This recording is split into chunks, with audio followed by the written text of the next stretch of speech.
嚟，好。即係好先進啊！等我一陣，我掉低個 keyboard 先。大家都好認識啊嚇，咁所以咧唔使介紹我個，唔使介紹我個。仲有邊個同事唔識我㗎？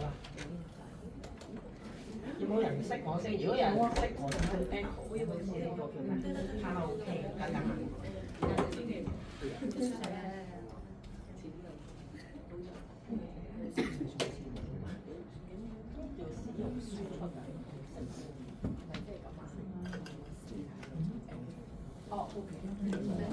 嗱，老老實實呢啲嘢咧，即係電子嘢咧，好考我嘅，因為都辛苦下。咁好事不宜遲，咁咧就今日我係受命於咧嚟講 Premium Finance 嗱。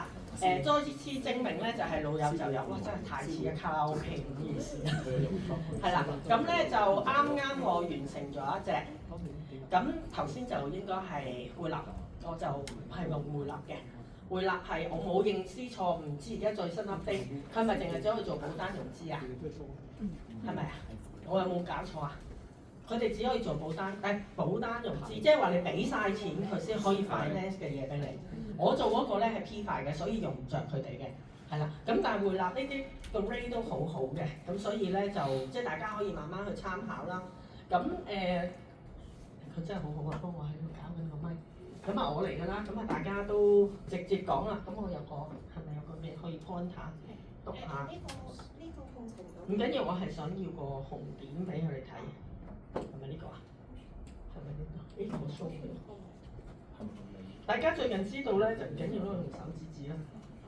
係啦，咁大家知道咧最近其實上個禮拜四出咗個新聞係咩嘢咧？所有樓市係兩極化嘅。咁其實咧而家暫時我啲客啊話俾我聽就係咧應該係買一間蝕一間嘅，即係你買完之後其實係會繼續蝕嘅。咁第二樣嘢就係、與此同時咧，上個禮拜四亦都出咗一個好重要嘅消息，就係、5月開始突然間同業拆息係咁降落嚟。咁好啦，呢兩個消息咧，其實咧都係喺我啱啱做完嗰個 P5 嘅 case 咧，因為啲人見到咧，其實4月份開始咧，你睇翻 HIBOR 同業拆息咧，已經係降咗落嚟㗎啦，由5厘降到3厘嘅，而5月咧。你可以睇翻，但上網睇翻銀行公會應該係銀行公會或者係金管局，我唔記得咗，但係我有 check。咁就係咧5月份係由3厘直插到落去應該琴日係0.56厘嘅。係。咁所以佢係一個好即係點講好急速咁樣落嚟。咁你預佢會彈翻上去啦，有機會。即係而家出邊已經好多評論係講呢樣嘢啦。咁好啦，其實息呢樣嘢咧。其實我最近都會成日同客講嘅，減息咧有人開心，有人唔開心嘅。咩人開心啊？供樓嗰啲人係咪啊？唔開心嗰啲係咩人啊？租樓點解啊？租樓唔開心，租樓都唔係同嗰個咩掛鈎嘅。不過可能會就係話有機會係咪意思咪即係應加租啊？係咪咁嘅意思啊？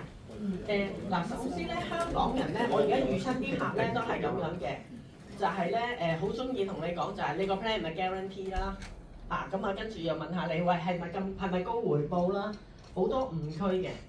咁利息呢樣嘢咧，其實咧係好重要嘅，對於我做佢派息基金咧都好大嘅一個好好講嘅話題。咁咧時間關係，我唔賣關子啦。咁呢個咧其實我今朝上網咧search 翻就係話，其實由1970年到而家2025年，我哋香港都不外乎都係樓、股同埋黃金。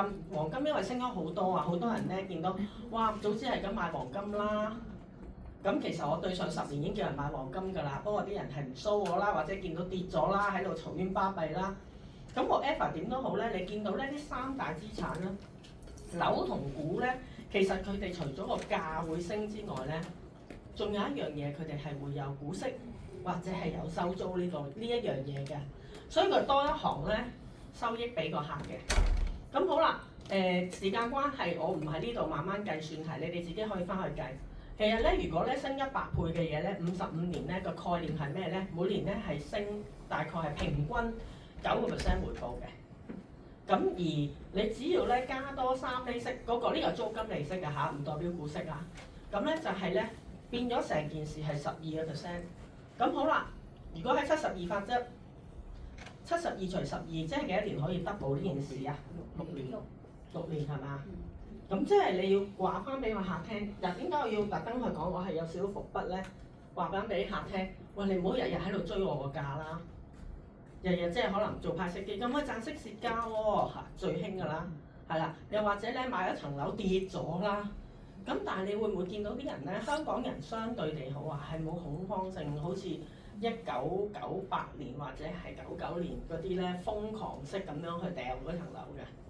咁通常掟嗰啲樓咧，嗰啲人都係因為佢應該真係好唔夠現金流，供唔起，連份工都保唔住咧，所以先至要掉嘅啫。正路嚟講咧，其實咧喺呢兩類資產會多咗一樣嘢咧，就係多咗啲收益出嚟啦。呢啲收益喺邊度嚟啊？就係利息嚟咯。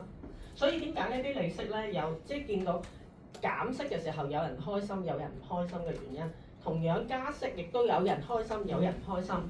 咁而家究竟可能下一個問題，啲人會問乜嘢？而家啱啱減息，跟住下一個問題，你問啲咩啊？會唔會持續咯？係啊，咁會唔會持續嘅時候，咁你都見到我哋嘅北美，唔係我哋，對唔住，係見到隔離嘅北美咧，人哋個總統咧，每一日喺度癲緊聯儲局喺度做緊啲乜嘢啊？逼阿鮑威爾做咩啊？減息。係啊，咁你覺得佢會唔會減息啊？唔知嗱，好近嘅嘢嗱，好老實講真咧，如果講啲資產配置咧，盡量將個視野咧拉翻闊啲，同埋拉翻個大藍圖。因為點解？如果咧我哋跟車太貼嘅人咧，係一定會輸錢嘅，真心㗎。所以你見到譬如話有啲人話玩證券啊，咩即日先啊，或者啲客哇，其實我買啲乜嘢嘢都可以賺到呢個錢啦，咁樣嗰啲咧，咁我而家咧就會去拆佢個 objection 咧，大家估下我點樣拆啊？大家估下，咪即係有啲互動啦，唔好咁樣。即係嗱，我知道大家好期待啊，咁多人翻嚟其實好緊張嘅。我上次又係去講 P 快嘅時候，應該係 Visa 嗰邊，係晏晝都一棚人，70幾百人翻嚟，咁所以我好驚嗱。大家在座唔好錄音，唔好舉機玩咩食，因為點解我會有啲嘢係 chatting tool 嘅嘢嚟㗎？都大家知道咧，阿老師係點樣㗎啦？你公開場合有嘢出咗咧，跟住咧我就以後唔使翻入去㗎啦，我會被叮㗎嚇。咁所以大家救我一命，唔好做啲咁嘅嘢嚇。我錄俾自己嚟做教學視頻嘅呢個。咁好啦，我點樣拆啊？快啲，要時間嘅。我點解仲要後邊有啲嘢要講？因為應該有好多關心你哋應該行政嘅問題啊嗰啲咁樣咧，我會講多少少啦。咁但係私底下唔好問到行政問題嚇，知唔知啊？我試下答啦。即使個客同你講，佢可能投資咗邊一類別嘅資產，佢係賺咗，咁你會問翻佢，咁其實你呢一個賺咧，你可唔可以持續？你將來可唔可以持續？因為你不可持續嘅話，其實你都係賺一橛嘅，咁未來你唔知會唔會將你賺嘅嘢係蝕翻落去？其中一個方法啦，其實我就而家會咁樣嘅。嗱，我真心咧，我即係大家自己人啦，呢個係我 style，亦都我發覺一樣嘢咧。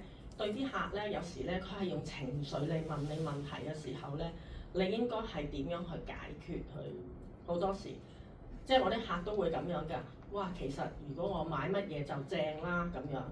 咁因為鑑於小妹咧，好中意研究嘢㗎，咁所以咧，我研究得嚟我唔睇數據㗎嚇，即係要講明先啊，陣間可能啲 S 仔嚟碾死我咁樣。點解你研究完都錯啊咁樣？咁啊，我係中意研究大藍圖嘅。其實我就會即刻同佢講：咦，你買乜嘢嘢啊？你幾時買啊？你點樣買㗎？你放咗未啊？你 ask 翻佢啊？你問翻佢一啲，佢答你唔到。跟住我就話俾佢聽，其實我有做研究嘅，我咁。其實原來你多咗呢個收益之後咧，係咪好好多啊？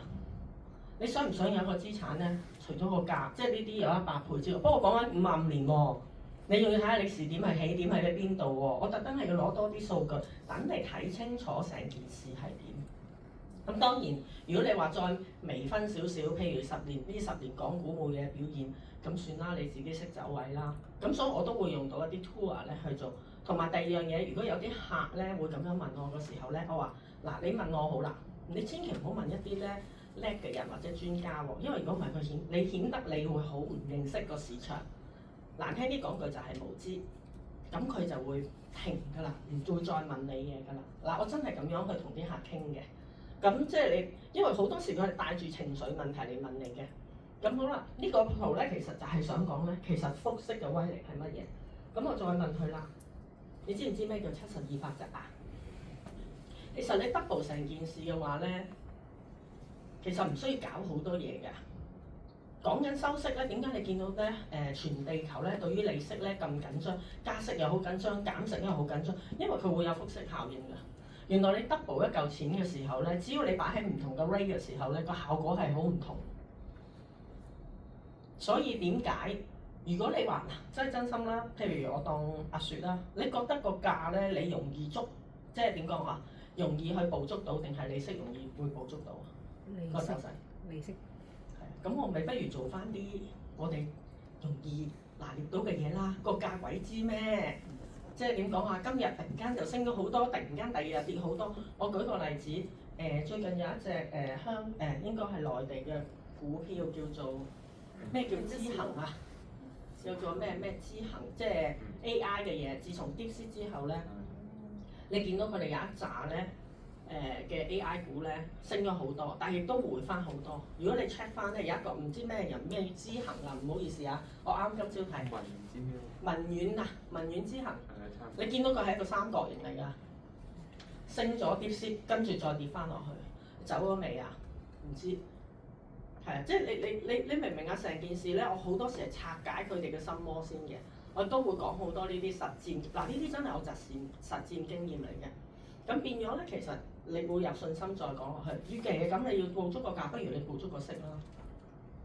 係啊，個息會唔會今日話俾你聽？喂，就幾10厘，明天又突然間變翻1厘，唔會咯。你見咧個息口點解聯儲局攣到實一實？同個總統死過都要咁嘅原因啊，因為其實係影響到好多一個牽連嘅影響係好大嘅，包括債市。你唔好諗住咧，亦都有啲客就話：我唔買美金咪得咯，我唔買美債咪得咯，我唔持有美國資產得咯。咁咧，我想話俾大家聽，地球咧而家咧大部分呢啲央行咧都持有咧一紮美債嘅。知唔知美債我嚟做咩嘢㗎？香港政府都好多美債㗎，不過冇得閒做統計啦已經。知唔知啲美債我嚟做乜嘢㗎？甚至乎中國都要揸美債，咩原因啊？大家唔 friend 嘅喎。嗱，呢啲係愛嚟咧拆翻去同客講，即係同客傾㗎，即係變咗你自己都有底氣。其實係影響個匯率。點解都仍然要有美債呢樣嘢咧？因為係愛嚟平衡個匯率㗎，同個匯率有關係嘅。咁所以咧。嗱，呢啲唔講得太遠，不過係即係當係小知識啦，亦都係愛嚟嚇一嚇啲客啦。即係佢唔識答喎，我通常講嗰啲嘢，我會自己 cap 低圖有個答案俾佢睇嘅。好，咁咧就投資嘅心態啦。其實所有投資咧係同心態好有關。我手上咧其實咧係有差唔多接近應該係30%嘅客咧係有派息基金戶口，佢哋嘅表現係各有不同。咁你就會可能問 Alan 點解？都係同時你管理嘅喎，點解咧？有啲又表現得好好，有啲表現得好差，因為佢哋嘅口味問題咯。我係聽佢意思㗎嘛，我唔可以俾意見㗎嘛。咁佢突然間話好驚，嗱我試過一次咧，4月7號有個客打電話嚟，同我講話而家咁樣，哇跌咗好多，但係其實未蝕入肉㗎，佢只係即係賺少啲啫。咁我跟住話，其實正常呢個時候咧，極度恐慌嘅時候應該係買嘢㗎喎，而唔係咧去做任何即係去保護自己嘅嘢喎。我話咁你想點？咁佢就話都係拍啦。咁我梗係聽佢講拍啦。我話咁你自己上網拍啦，我唔會幫手拍㗎嚇。咁咧跟住之後咧，4月7號之後嘅結果係乜嘢啊？反彈翻晒喎。你知唔知道指升咗幾多啊？納指升咗幾多啊？由4月7號到而家嗰個低點彈翻上去4800點。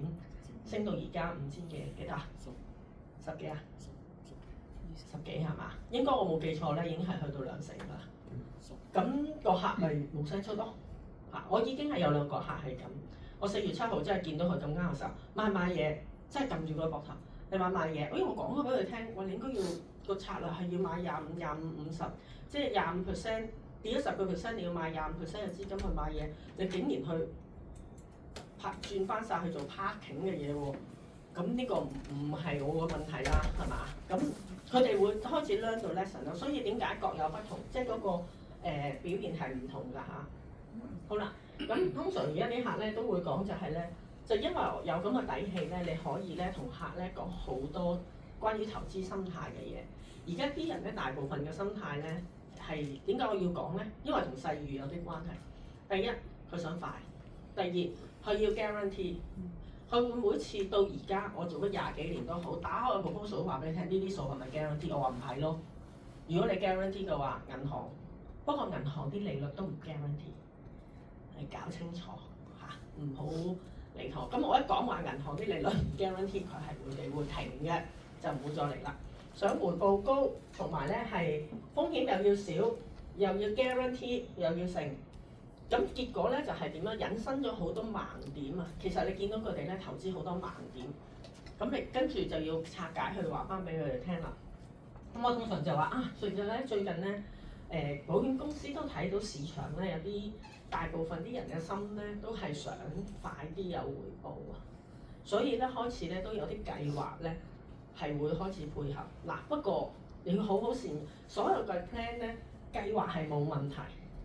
不過係演繹嗰個人，或者往後管理嗰個同佢一齊 part 住做管理嗰個人嘅問題，即係軟件嘅問題，係啦。咁我一陣間可以講下啲實例俾你聽，軟件係咩，即係有咩問題啦。咁我跟住就開始講四桶金。其實你既然咧，你估唔到我價，你不如做收益啦。你啲保險做好未啊？嚇！咁我因為咁咧，亦都做咗唔少咧嗰啲H&P 嘅單㗎啦。咁我嚟緊都傾緊。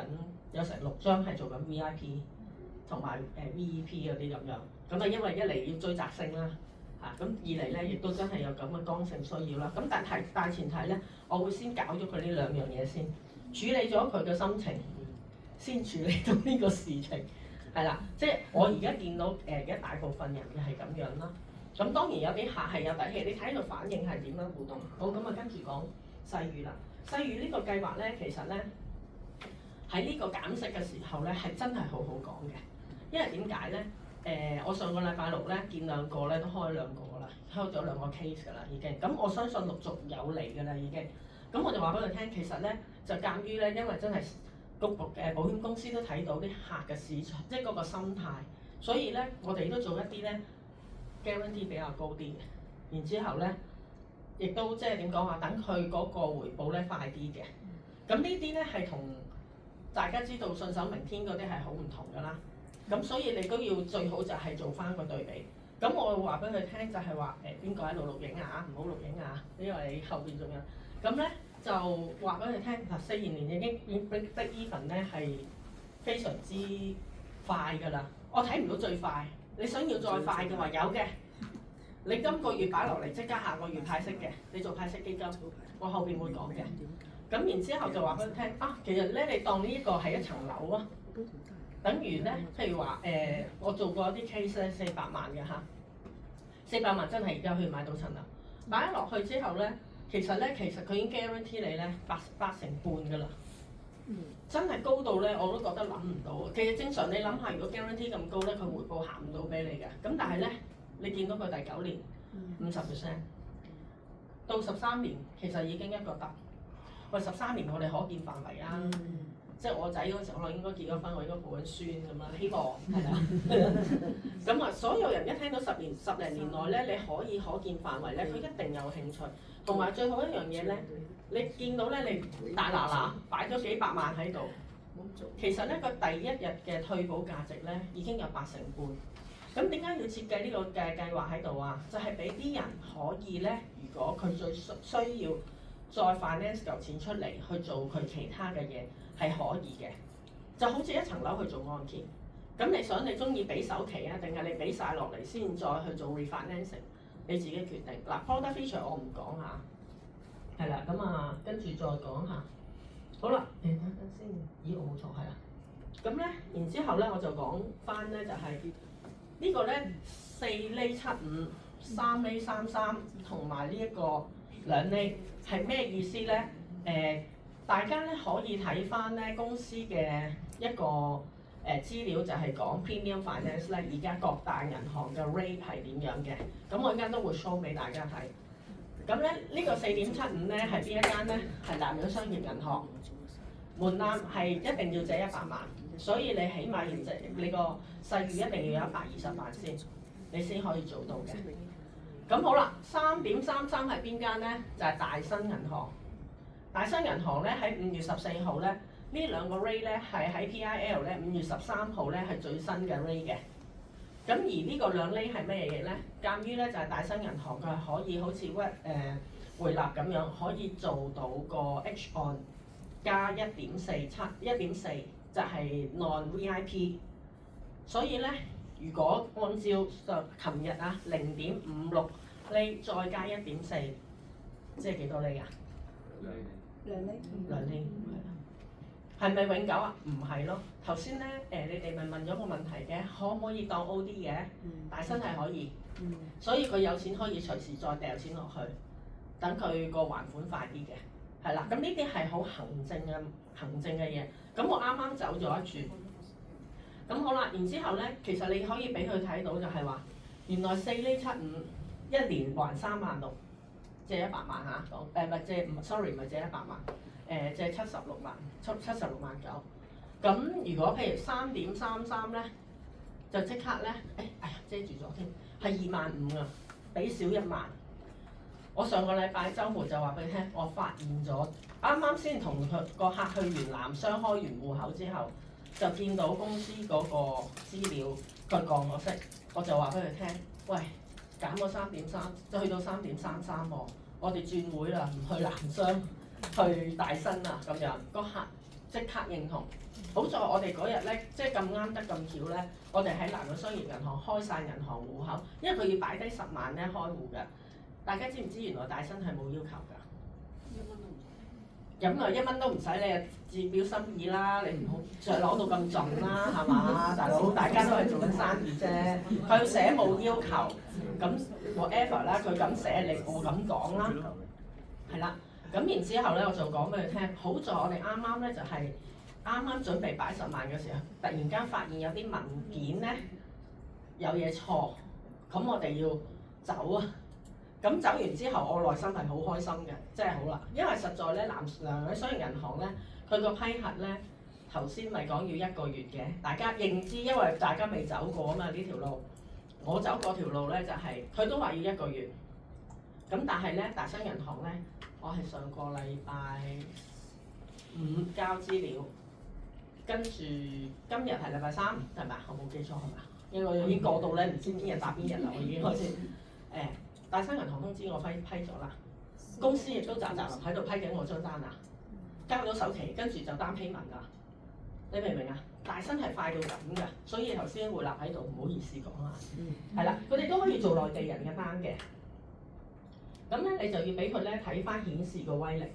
咁咧，而我演繹嘅時候咧，我攞咗呢個 sample 就係、如果用3.33厘嘅話咧，用10年去拉，因為10年可見範圍啊。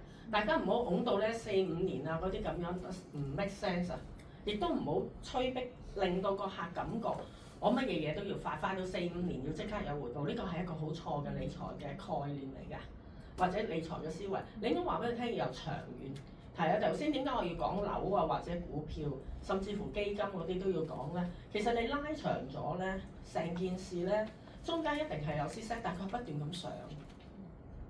咁你冇必要咁樣成日走嚟走去。當然而家最近有啲人就 challenge 話美債會崩盤啦，美金會冧啦。我哋喺2008年金融海嘯經歷過晒㗎啦。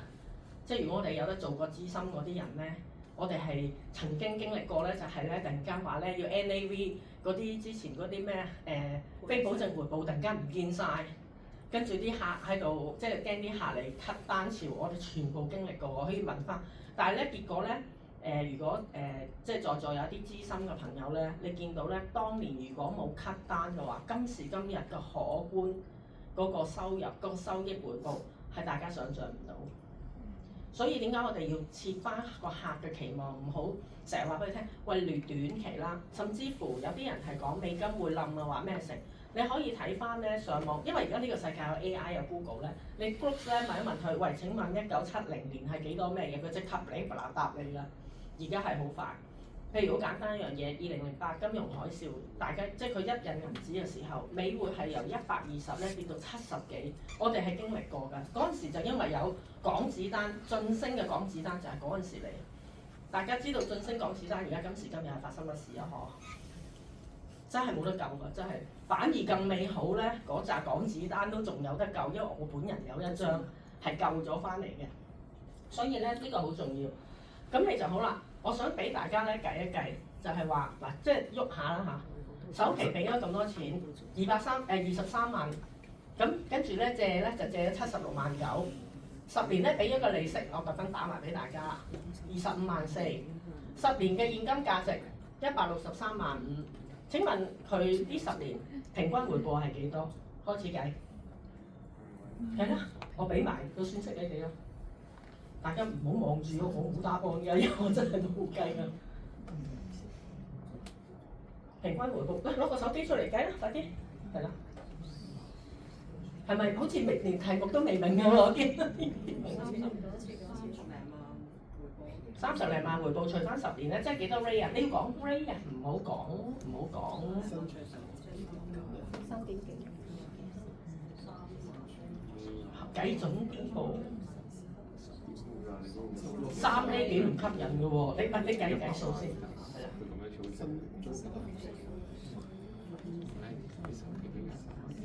將163萬減翻佢嘅首期，減翻佢嘅借款，減翻佢嘅剩翻幾多？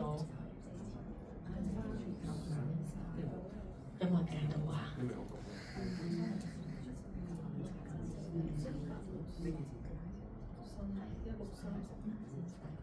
計唔計到啊？平均回報係幾多？3厘幾係嘛？3厘5厘。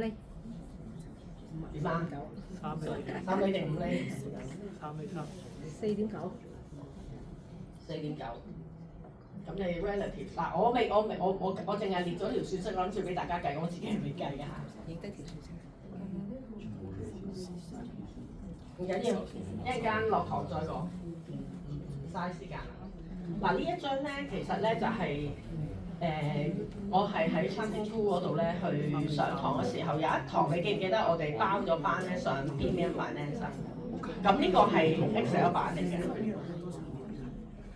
Excel 版咧，其實咧呢個表咧，因為我有 subscribe 到咧，所以我係有權限可以用。其實我都係咁樣做㗎咋，3.33厘。其實佢個 finance cost， 不過呢個係咪全部都係啲美金？而我跟住咧就再 show 翻就係話咧，你7年其實係咁樣個回報，你俾咗幾多利息？然之後咧 A 加 B 嘅話咧，其實佢即係話呢張單咧，佢賺緊幾多錢？咁啊，所以即係嗱今時今日可以我有咁嘅能力去同人講嘅時候咧，都係過去嗰4年咧俾人鞭策啦，即係你知道上去嗰堂係真係鞭策㗎啦。而咁樣識，唔好影，因為有呢個版權嘅，你都唔好上平台。我會即刻真係唔使上 Marvin 嘅堂。不過我點解想 share 出嚟咧？其實真係會有呢啲咁樣嘅配套。如果你喺坊間揾到一啲軟件可以唔使俾錢，而家好似冇，而家阿 Marvin 都冇咗呢啲嘅即係 P5咧嗰個 tour 咧，佢暫時 suspend 嘅，直至到有啲人想再 join 嘅時候先至再俾錢去啦咁樣。咁呢個係佢自己嘅 business 啦，我唔評論。咁但係咧，大家都起碼知道一樣嘢，你點識去同人講咯，同埋你要計翻啱條數俾人啦。以我認知頭先嗰個回報應該唔係得3厘幾嘅。好，咁咧，然之後咧，我就再會有呢個表咧俾客睇嘅。咁我放大少少好唔好？佢講生嘅10萬啫嘛。OK， 嗱呢個咧就係咧個表咧係由2021年咧到而家2025年嗰個派息率咧係俾客睇嘅。咁點解要 show 俾個客睇咧？其實好多時啲人咧就係話個價跌咗喎，但係嗰啲 rate 咧係冇變過㗎。繼續，譬如呢個第二隻呢一隻安聯 Global High Yield， 應該 sorry 係聯博啊 Global High Yield 10點幾，從來冇跌過㗎。我哋嗰隻咧好好彩，有隻 floating rate 救我哋一命，加息嘅時候咧，反而都仲有啲波動喎。試過派11厘，又試過派8厘，又試過跌到7厘。咁7厘嘅時候，好在縮下啲基金公司嗰啲人就問佢：喂，你乜事？突然間派少咗啊！因為我哋預咗關稅，我哋預多啲 cash 喺度，所以我哋就即係派少啲。但係佢第二個月已經 recover 翻啦，因為啲客話翻俾我聽嘅。咁所以咧，其實就係話頭先講嗰個72法則嗰度，一陣間可以問問題㗎，我歡迎啊！因為我做呢份嘢咧，其實我都一路做一路都少少，即係點講即係又唔係膽戰心驚嘅，而係即係話，因為好多數字啊，所以要即係好多嘢要 check 翻去做。譬如好似72法則咁樣，我哋收10厘7.2年，你已經可以有200萬。咁我有一個好簡單，我最近同一個客咧傾緊一個 concept 就係話，其實我哋啲派息基金咧，通常咧我揀咧都係揀啲7厘以上嘅嘢喎。咁如果我每一年有10% 年度化嘅話，我有7厘固定俾咗你。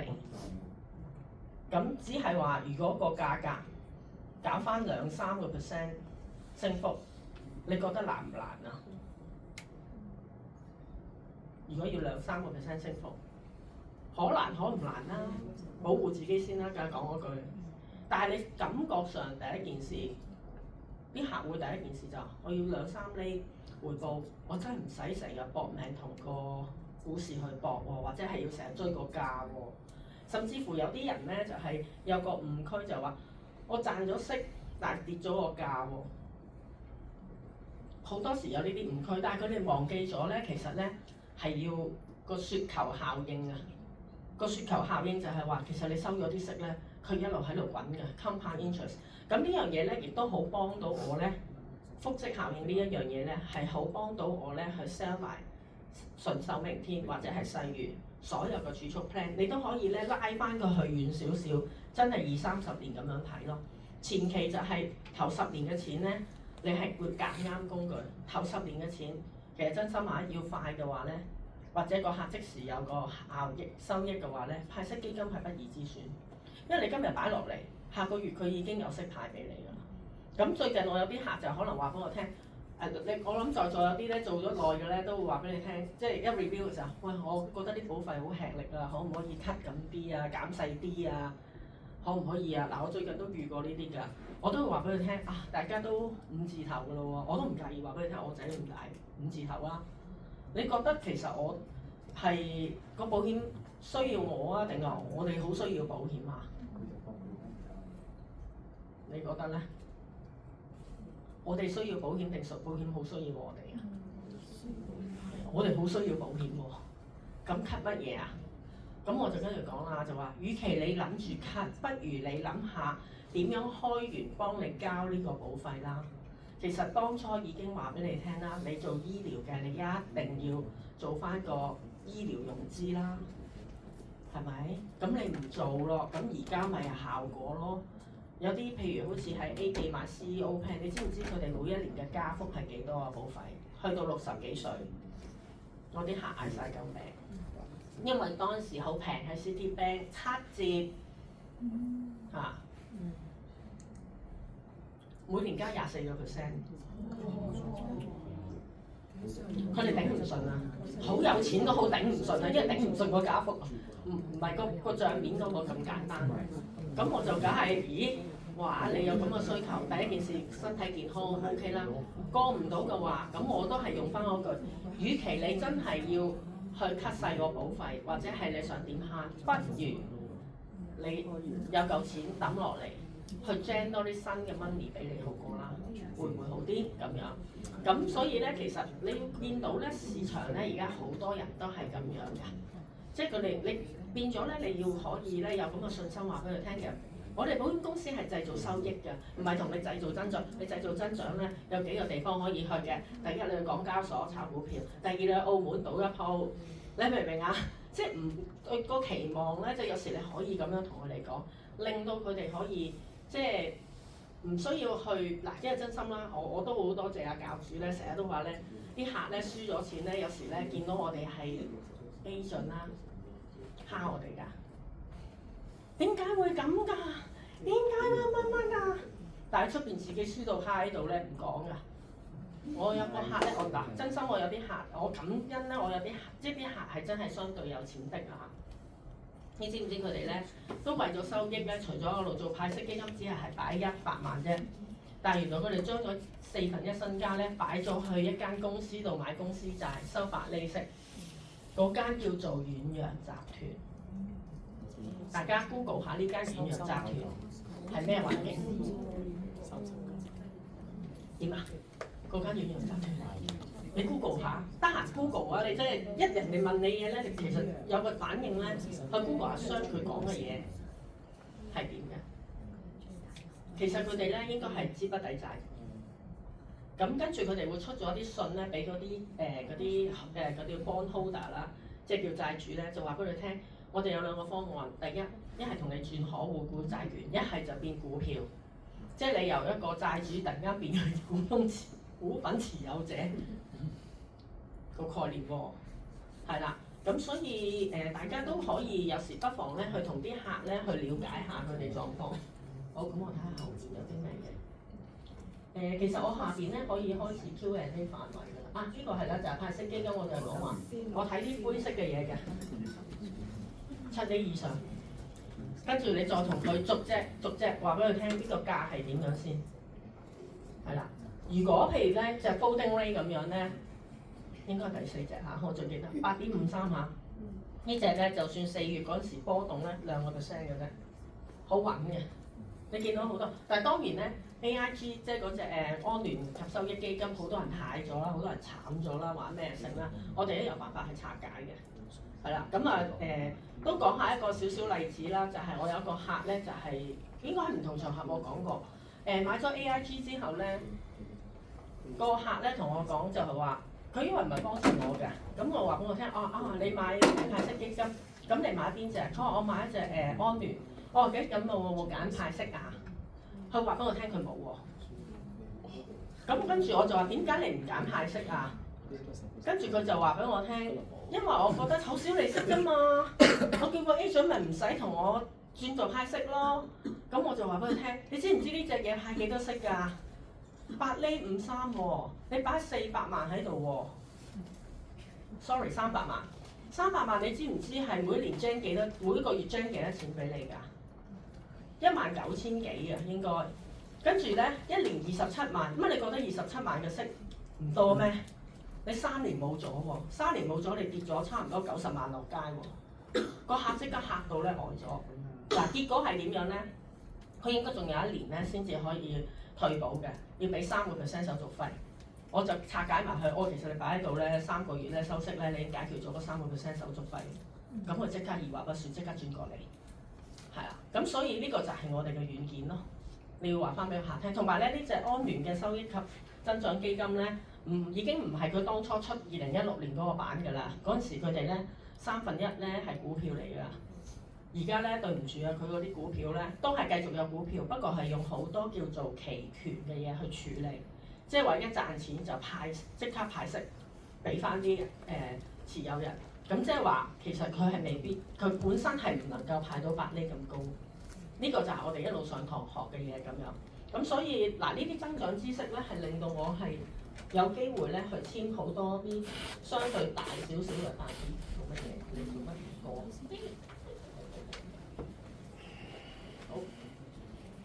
好啦，咁啊，我講嘅係差唔多啦。咁啊，開始咧就講下呢個叫做唔同嘅 band 啦。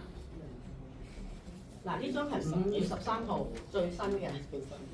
咁啊，因為咧嗱，在座有好多我其實不其然咧喺唔同嘅地方咧，好多人問我，你係咪做過 PFI 啊？你知唔知嗰啲銀行係點啊？咁啊，開始當係一個 PIL 去咁問嘅。咁我鼓勵大家咧，就係自己研究下先，因為點解你一做咧，其實係會好好多嘅。第二，你肯講先。咁咁你一當即係點講啊？你一做過之後，譬如咧，有啲人都可能問，我自己初犯錯誤咧，好笑嘅，我做個細預咧，我唔記得剔咧，佢會做保費融資啊，要重新再 resubmit 過啊。你補 BI， 你補 SIF form 都冇用啊。所以咧，即係大家要自己好留意呢啲行政嘅嘢。咁咧呢度裏邊咧就係咧，睇先嚇。嗱，佢咧有啲 bank 咧係講明咧，只係咧做保單抵押，relate bank 啊，就係講係啦。咁而我嗰日咧就係去到南洋商業銀行嘅時候咧，我就話俾佢聽，喂，而家係咪4厘75？個職員話俾我聽，唔係喎，繼續5厘喎。我話喂，唔係喎，呢份報告5月13號喎，你會唔會影翻上去問一問你貸款部究竟嗰邊點㗎？咁然之後咧，呢度寫到4厘75，咁仲會係有呢個一次性嘅成立費啦，人哋唔收啦，隔離就係大新啦。好啦，然之後咧有 HIBOR 喎0點，如果 VIP 嘅0.8，如果唔係 VIP 1.4。好啦，咁然之後咧，其實我問過咧，呢個大新佢哋有封頂嘅。有封頂嘅，即係當如果咧即係個利率咧浮動嘅話咧，其實咧佢哋係會封咗喺呢個 P 減睇下先，同隔離一樣啊 ，P 減0.5，即係佢哋都試過4.76㗎，係啦，即係你要問定先咯，你要話定俾客聽，同埋預設話翻俾個客聽，而家唔係2厘，你千祈唔好走出去話俾人聽，喂而家2厘你，因為點解佢會有機會上翻㗎？因為而家係水浸啫，你點知下一次突然間有次知唔知啊？啲資金走咗去邊咁啊？大件事，所以你不如預設攞翻個中間位攞3厘幾咯，係啦。咁如果成件事嘅話咧，做 P 快嘅話咧，就我而家呢個客咁啱係做 P 快嘅。如果做保單嗰啲咧，即係點講？成張已經有單喺度，不過要供滿晒嘅。咁咧，同埋係有指定嘅 plan 嘅。咁頭先我唔知點解 PIL 我未揾到咧，究竟邊幾個 plan 係啊？我記得就係咧細預啦，晉升啦，我唔記得仲有啲咩 plan 啊？我淨係記得呢2個 plan 嘅啫。咁大家可以自己揾翻。咁成個流程就係咁樣。咁啊 Premium Finance 我講完就係咁多啦。我今日講到分享係咁多，唔該晒。有冇嘢想問？大家有冇問題想問？有問題時間可能大家仲消化緊好多嘅嘢，因為好多概念同客講啊。其實最好講4桶金，4桶金咧係可以開好多大嘅 case 㗎，真係㗎。咁而如果你譬如話，真喺你個貨架裏邊，有啲人可能專係做醫療嘅，有啲人咧可能係即係好似我咁，我醫療都中意做，但係如果你開多飯，你識得講下即係啲經濟啊、投資嘅嘢咧，對於個客嘅信心都會高好多。你開嘅 case 會大啲啲，你講。有問題問好。Alan， 我多謝你分享呢個 Premium Finance，因為聽好多，但係即係實質操作或者點樣做咧，都係有啲唔知應啦。咁想問下咧，就係如果譬如同啲客傾，即係開呢個話題啦，咁會唔會有啲簡單啲嘅比喻可以同啲客即係引到佢嘅興趣啊，或者即係簡單啲可以解釋呢樣嘢啦？咁係啦，即係係先問咗邊個？簡單啲去講，我都係用4桶金去講。譬如我個客咁樣，個啱做嗰個咧，佢做咗2張咧係嗰啲派息基金啊。咁你知道佢係做收益先啦。第2樣嘢就係，喂啲嘢唔係 guarantee 㗎嘛。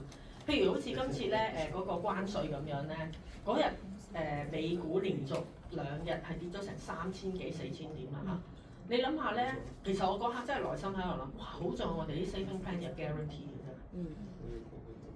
咁好在彈翻嚟仲唔彈咁點啊？你諗下而家可能唔係口行行㗎咯喎，唔係喺度大隻講㗎咯。係啊，真係唔係嗰回事嘅嚟㗎咯喎，可能俾人斬死㗎喎，你諗下。所以嗰陣時個客話要拍，我係冇阻止佢嘅。不過佢之後知道揦嘢咯。係啊，咁我亦都話俾你聽，佢跌到咁勁嘅時候，其實你應該唔係恐慌，即係你恐慌，別人恐懼我貪婪咁樣咯。咁但係呢個係個人口味，唔阻止。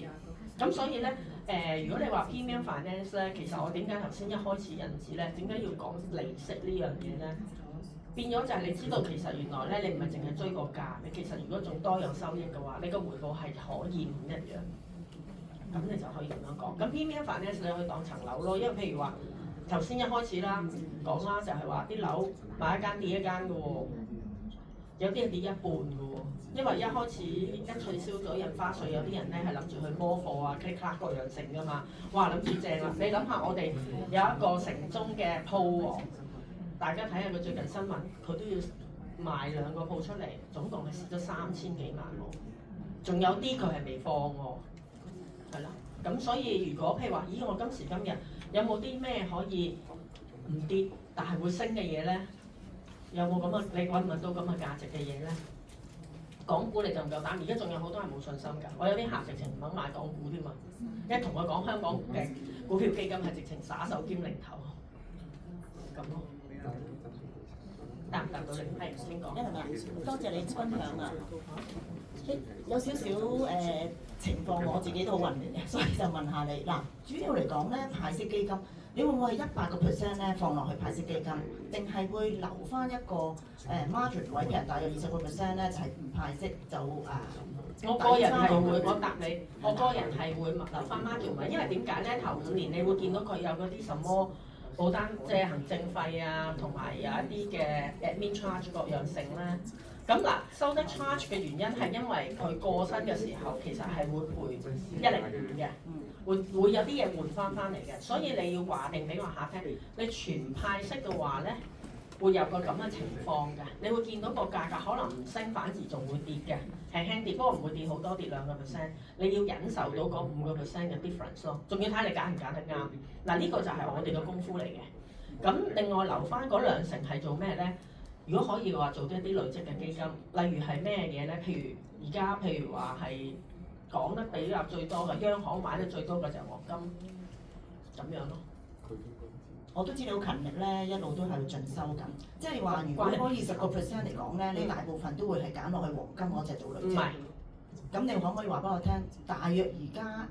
我好分散嘅喎，好分散嘅。20%裏邊20%裏邊再要分散，係啊，即係嗱，如果你咧10零萬嗰啲，你而家冇同佢搞咁多嘢啦。咁但係嗰啲收翻嚟，可能過秒嗰啲咧，嗰20萬，你係要同佢做咩咧？分散嘅嘢，譬如話因為你如果上阿 Marvin 嘅堂，佢有啲咩每月有個咩市場嗰啲咩，你哋有上過啦嚇，有啲會市場嘅資訊。佢會話俾你聽邊一個市場係相對比較有潛力，或者譬如而家關稅影響唔多嘅係咩咧？嗱，你上去基金排行榜你已經見到㗎啦。第一係歐洲地方，第2係拉丁美洲地方，第3係香港地方。講完啦，係。咁你可以 base on 呢樣嘢個 performance 去睇翻嗰個，即係而家邊啲係相對較好，咁就證明而家關稅唔關佢事咯，或者係唔係好影響咯。好，仲有冇？最後一題，好。華偉，你問我嘢，我係想問我咯。我都有上翻上堂，但係咧，因為我呢個年代咧已經冇得係佢計 P 快嗰個，即係已經冇咗。即係第一我想睇翻，即唔影相，但係我想睇翻個頁。第2咧係，我想問下，咁如果既然冇咗呢個工具咧，而家有咩其他工具可以幫到我？上網 search，我呢個工具嗰個 Excel 咧係我舊陣時個年代咧 EGA 嘅年代㗎。所以咧，但係咧佢其實裏邊咧嘅數字係任你入嘅，所以佢寫就寫 EGA， 但係其實你入 P 快嘅嘢都得嘅。咁但係當然佢有個 right 啦，即係佢有個權限啦，咁就即係我唔可以即係去立亂去 show 出嚟啦。咁你問我咧，呢個咧其實各有各好啊。如果冇咧，真係用 Johnny Two Box 啦。所以點解我今日特登預咗一個 Johnny Two Box 嘅計算？嚇，亦都預呢一個工具嘅計算嘅原因就係咁解。坊間有啲咩嘢咧，我未尋求，因為點解我本身已經有呢啲嘢啦，我唔需要去特登尋求咯。得唔得？好多謝晒 Alan 嘅分享，非常之豐富，非常之即係得咗得着嘅。但係我咧，即係快呢邊快咧，即係我哋要慢慢累積經驗，或者係慢慢即係再去經驗下，即係做多啲咧就會識啦，係啦。咁我哋係咪有份禮物會寄送啊？有 cafe 係啦，我哋有份心意去送俾 Alan 嘅。